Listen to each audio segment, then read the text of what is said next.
Hello and hi everyone. This is the second video under the subtopic of implied terms. Now, let us look into those implied terms in detail. Firstly, implied condition as to title. According to section 14, subsection A states, there is an implied condition on the part of the seller that in the case of a sale, he has a right to sell the goods, and that in the case of an agreement to sell, he will have a right to sell the goods at the time when the property is to pass. Kindly take note that this is an implied condition. If this term is breached, the innocent party can terminate the contract. Do you still remember about the purpose of contracts for the sale of goods in our second subtopic? The purpose of contracts for the sale of goods is to transfer property or goods from a seller to a buyer. Thus, for this to happen, the seller needs to have the right to sell the specific goods. As required by the section 14, subsection E, the seller to have the right to sell when he sells the goods. Here, the seller needs not necessarily be the owner of the goods. He is only required to have the right to sell the goods. If the seller sells the goods without having the right to sell, then he is in breach of condition and the buyer can repudiate or terminate the contract and recover the price in full, even though buyer has used the goods. The rationale or reasoning is that the buyer of the goods pays the price in order to enjoy ownership as well as the use of the goods. This can be illustrated by referring to the case of Roland and Devil.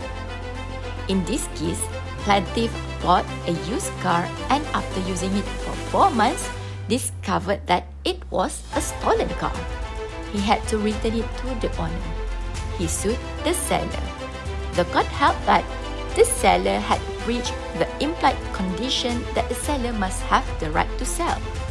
As a result of breach of the conditions, the plaintiff was allowed to recover the full price even though he had used the car. Next, implied warranty as to quiet possession. Section 14, subsection B provides, unless a different intention is shown, there is an implied warranty that the buyer shall have and enjoy quiet possession of the goods. Dear students, kindly take note that this is a warranty.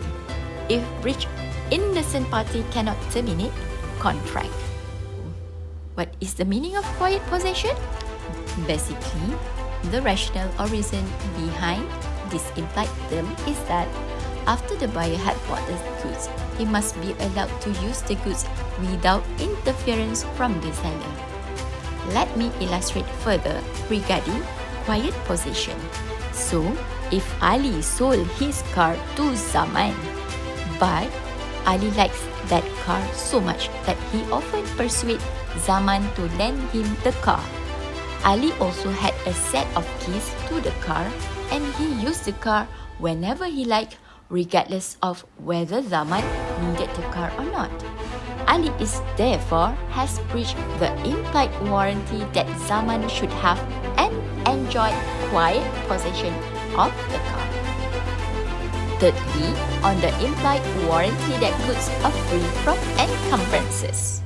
In section 14, subsection C, there is an implied warranty that the goods shall be free from any charge or encumbrances in favor of any third party not declared or known to the buyer before or at the time when the contract is made. Kindly take note that this implied terms is a warranty. Therefore, in any cases of breach, the innocent party cannot terminate the contract.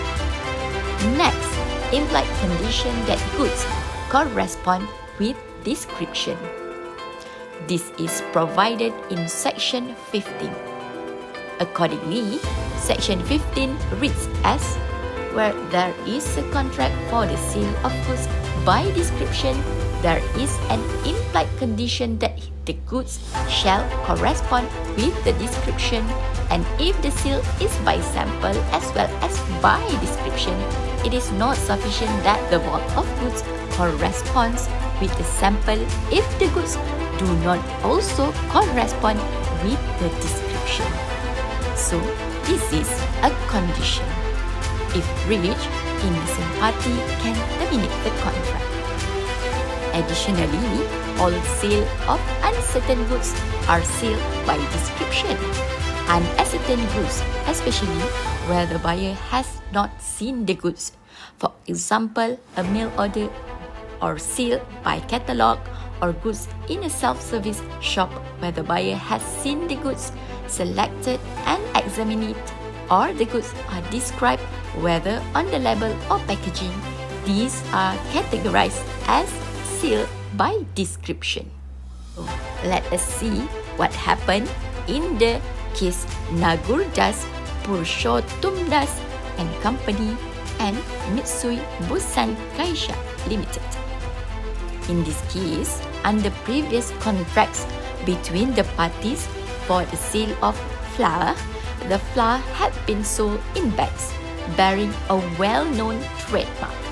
Subsequently, the flour was ordered the same as the previous contract. Flour of the same quality was delivered, but it did not bear the same well-known trademark. In this case, the court held that the goods did not comply with the description. Okay, we shall continue to the next part of the impact terms. Till next video then.